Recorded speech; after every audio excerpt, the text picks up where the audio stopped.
BJP পেয়েছে 2,90,00,000 vote এবং তৃণমূল কংগ্রেস কোনো বিজেমূল কংগ্রেস নয়।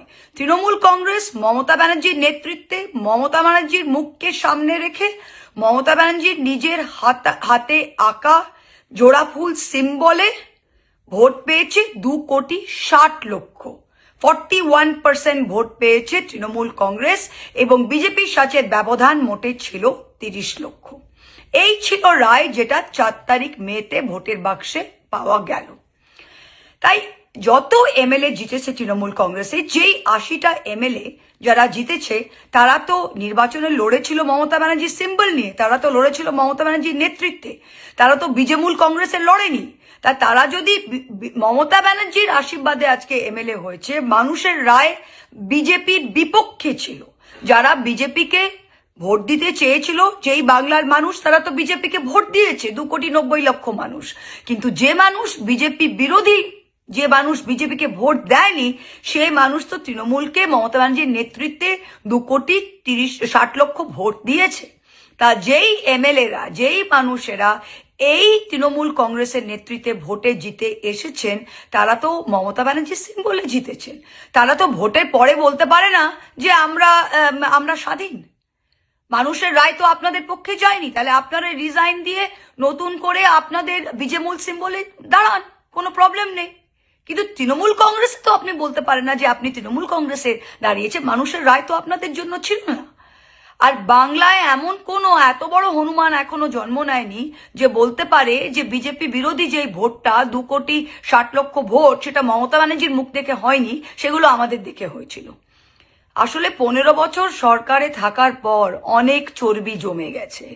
অনেক নেতাদের এখন মনে হচ্ছে যে বিরোধিতা আর আমাদের স্যুট করছে না। কে বিরোধী থাকবে, কে এখন পুলিশের সাথে লড়াই করতে হবে, বিডিও আমার কথা শুনবে না, ওসি আমার কথা শুনবে না, কেন এই ঝামেলায় যাব? বিজেপির সাথে আতাত করে নি, নিজের লাইফটা খুব সুবিধে হয়ে যাবে, আমাদের পুলিশ থাকবে, আমাদের সিকিউরিটি থাকবে, আমরা ঘুরে বেড়াবো, আরাম করে যাব, এদিকেও খেলবো ওদিকেও খেলবো। বিজেপি বিরোধী ভোটের শক্তিতে জিতে এসেছি, কিন্তু ভোটে জিতে আসার পর এখন বিজেপির সাথে হাত মিলিয়ে আমরা এদিকেও খেলবো ওদিকেও খেলবো। শুনুন, মমতা ব্যানার্জি 0 থেকে শুরু করেছিল। আমি যখন এই পার্টিতে জয়েন করি, আমাদের মতো অনেকে যখন এই পার্টিতে জয়েন করে, তখন কোনোদিন জানতাম না সরকারে আসবো।